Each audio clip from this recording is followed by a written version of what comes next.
Hi front-end developers. Welcome to WebGlow. In today's video, I'm going to teach you how to create an animated shopping cart from scratch. This is a complete beginner-friendly project, so if you're just starting with JavaScript, this tutorial is perfect for you. Let me show you the functionality. When you click the cart icon, the shopping cart opens smoothly to the left. You can add items, increase or decrease the quantity, and delete items. Notice that as you keep adding items, the total amount is calculated automatically and the quantity updates in real time. Isn't that amazing? Now, you might be wondering, are we going to use a third-party library? The answer is no. We'll use only HTML, CSS, and JavaScript. All you need is a basic understanding of these programming languages and a computer to follow along. If you have the prerequisites, let's dive right in. Go ahead and open up your favorite code editor. We'll be creating 3 files: index.html, style.css, and app.js. If you need the source code, I've got you covered. You can find a direct link to my GitHub repository in the description below, where you can download everything. Alright, let's jump in and start with the index.html. We'll kick things off with a simple HTML template to get the ball rolling. First, let's create a div with the class container. Inside this container, we'll add a header with the title, Your Shopping Cart. Then, open your HTML project in your default browser using Live Server or any other tool you prefer. After that, return to your index.html file. Right below the title, we'll place the shopping cart icon, which will display the number of items in the cart. Initially, this will be set to 0. Next, we'll create another div with the class list. This section will display the products available for the user to browse and add to the cart. Now, let's work on the cart itself. When the user clicks the shopping cart icon, a new section will display the cart. This section will include the title cart, followed by a list called list cart, where all the items added to the cart will appear. Below the list, we'll have a checkout section displaying the total price, which starts at 0, and a close button that will close the cart. Finally, we'll add a JavaScript tag at the bottom of the HTML file to link to app.js. This is where all the magic happens, adding items to the cart, updating quantities, and calculating the total price. Now let's style the shopping cart. First, we style the body to define the overall look of the page. Let's give it a white background color to keep things clean and a system default font for readability. Next, let's style the container. We'll give it a width of 700 pixels so it doesn't stretch too much, center it using auto margins, and add a smooth transition effect to enhance animations. For the header, we'll use a grid layout to arrange the title and shopping cart icon side by side. The title will take up most of the space, and the cart icon will have a fixed width of 50 pixels. We'll also add some spacing at the top to position it nicely. Now let's style the shopping cart icon. We'll give it the relative position so we can place the item counter on top of it. The icon itself will have a width of 40 pixels. I forgot to link the CSS file in the HTML. Let's go ahead and fix that. We'll add a links tag to connect our HTML file with the styles.css file. After linking, we can jump back to the styles.css file and continue styling. And the counter will be styled as a small red circle with white text inside.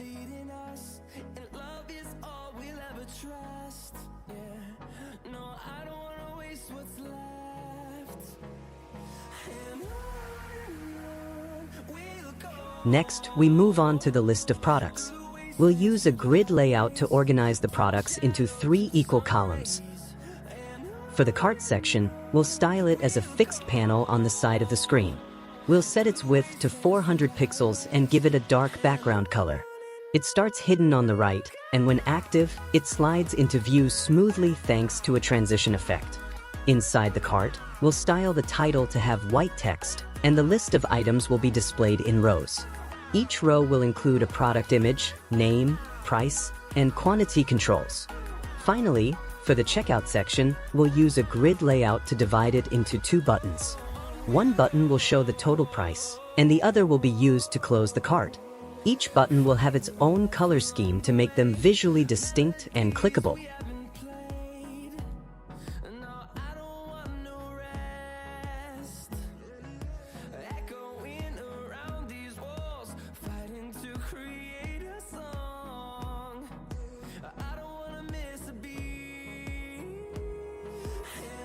Now let's break down the CSS for the active class. First, the active card rule makes the cart slide into view. It uses left, calc, 100% 400 pixel. The calc function calculates the position by taking the full width of the screen, 100%, and subtracting 400 pixel, which is the width of the cart. This positions the cart exactly 400 pixel from the right edge of the screen when the active class is added. Without this rule, the cart stays hidden off-screen. Next, the active container rule shifts the main content to the left with transform, translate x open parenthesis minus 200 pixel close parenthesis. The translate x function moves elements horizontally, and the negative value minus 200 pixels shifts the content left. This adjustment makes space for the cart to appear and keeps the layout neat. Together, these styles create a smooth animation where the cart slides in from the right and the content shifts slightly to the left, maintaining a clean and organized look. Now let's add some JavaScript to make the shopping cart interactive. First, let's grab the elements we need to work with. We start by selecting the shopping cart icon using the class shopping. Then, we'll select the close button using the class close shopping. Next, we need to select the container for the list of products, which is the element with the class list, and the element for the items added to the cart, which has the class list card. Finally, let's grab the body, total price, and quantity elements, which will be updated dynamically.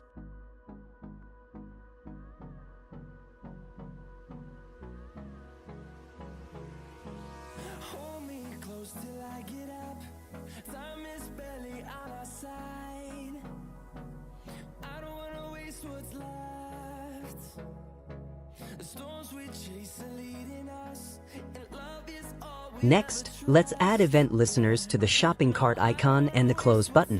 When the shopping cart icon is clicked, we'll add the class active to the body. This will trigger the CSS rule that slides the cart into view. When the close button is clicked, we'll remove that active class, hiding the cart again. In short, this JavaScript code listens for clicks on the shopping cart and close buttons, and based on those clicks, it adds or removes the active class to show or hide the cart. Let's set up the product list and make it interactive so users can add items to their cart. First, let's create an array called products to store details about the items in the shop. Each product will have an ID, name, image, and price.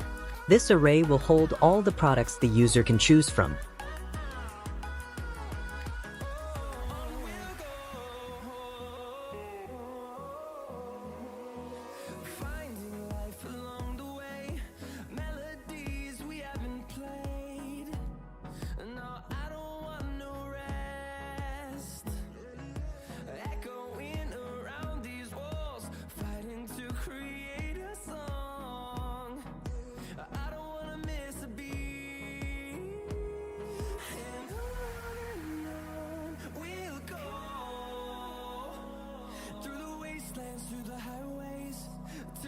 Next, let's create an empty array called list cards. This will hold the items that the user adds to the cart. Now, let's write the function startCard. This function will loop through each product in the products array. For each product, we'll create a new div element to represent the item on the page, and we'll give this div the class item for styling. Inside the div, we'll display the product's image, name, and price. We'll also add a button labeled Add to Cart. This button will be linked to the Add to Cart function, and when the button is clicked, it will pass the product's index from the products array to the Add to Cart function.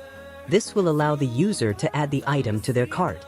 This code will set up the products on the page and allow users to interact with them by adding items to their cart. Let's now style the items in our product list to make them look better and more appealing. First, let's style the images inside the .item class. We'll set the width of the images to 200 pixels and the height to 180 pixels, giving them a fixed size.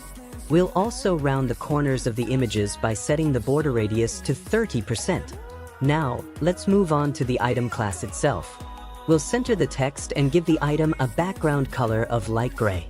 To add some depth, we'll add padding of 20 pixels and a box shadow with a 50 pixel horizontal and vertical blur of gray. This will give the items a nice floating effect. Additionally, we'll add some letter spacing for better readability.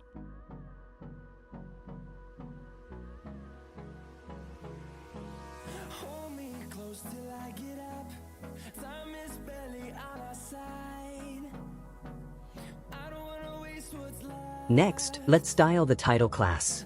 We'll make the title stand out by setting the font weight to 600. For the price class, let's add some space around it by setting the margin to 10 pixels. This will ensure the price isn't cramped against other elements.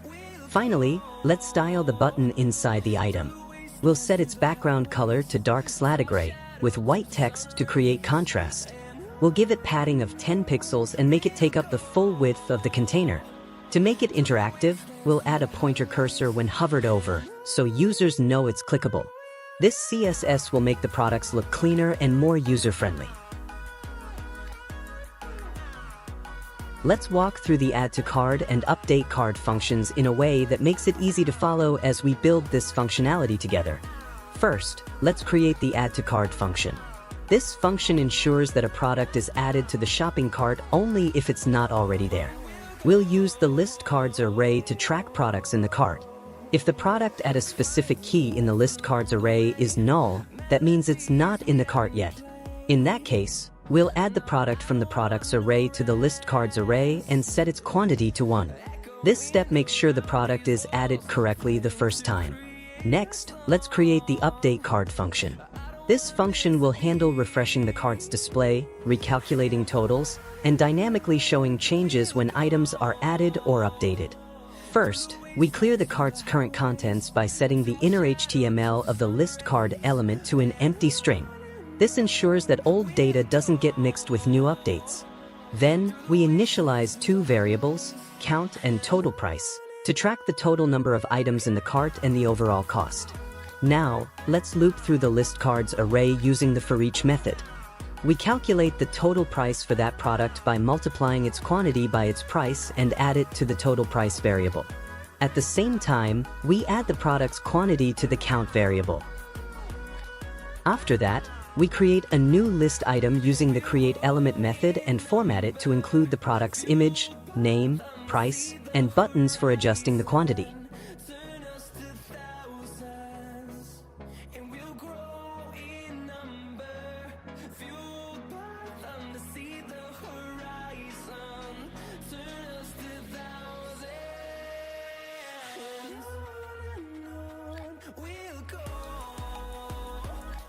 Let's also add functionality for these buttons. The minus button decreases the product's quantity by 1, while the plus button increases it by 1. Each button calls the change quantity function with the updated value. This allows users to interact with the cart and update item quantities dynamically. Finally, we'll update the quantity element to reflect the total number of items in the cart.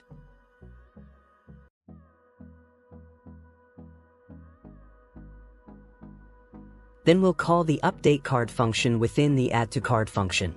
This ensures that every time the add to cart button is clicked, the specific item is added to the cart and the cart's content is updated dynamically. I noticed there's a small error in the HTML button element where the add to cart function is called. It's missing a double quote at the beginning of the function name. Let's fix that to ensure it works as expected. Now, when you click the add to cart button, the quantity updates properly. Next, let's also ensure the total price and item count on the page are updated. The text content of the total element will be set to the formatted total price using toLocalString, which adds commas for better readability. Similarly, the quantity element will display the total number of items in the cart.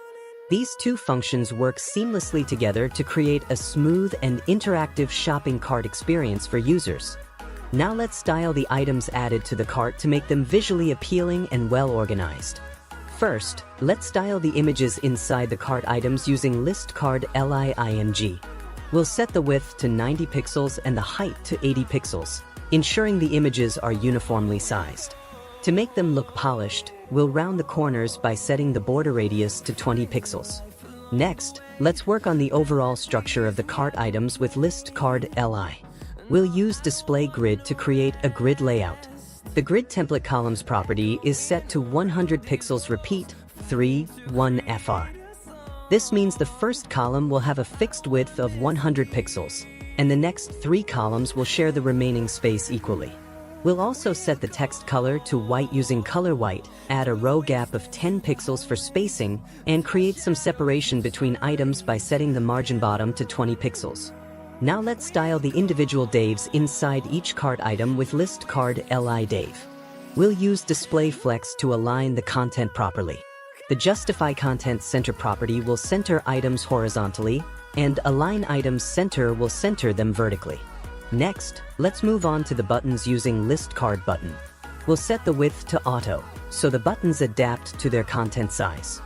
For styling, the background color will be set to white, and the border will be removed using border none. Finally, let's style the quantity display using list card count. We'll add a margin of 0-10 pixels, creating some space between the buttons and the quantity count. This styling ensures the cart items are clean, visually consistent, and easy to interact with for a great user experience. I realized I forgot to properly close the increase quantity button and the decrease quantity button in the HTML template. Don't worry, mistakes like this happen to me a lot. Let's go ahead and fix that now. We'll make sure to correctly close both the increase and decrease quantity buttons to avoid any issues. Let's dive into the change quantity function and understand how it works. First, let's create a function that manages the quantity of items in the cart. The change quantity function takes two parameters, the key of the item in the cart and the new quantity. Now, let's check if the new quantity is 0. If it is, we'll remove the item from the cart using the delete keyword. This effectively removes that item from the list cards array. If the quantity is not 0, we'll update the item's quantity in the list cards array to the new value. Afterward, let's make sure the shopping cart reflects the change. We'll do this by calling the update cart function, which will refresh the cart's UI with the new item quantities. So, to summarize, this function either updates the quantity of an item or removes it entirely and ensures the UI is always up to date. Well, front-end developers, we're done here.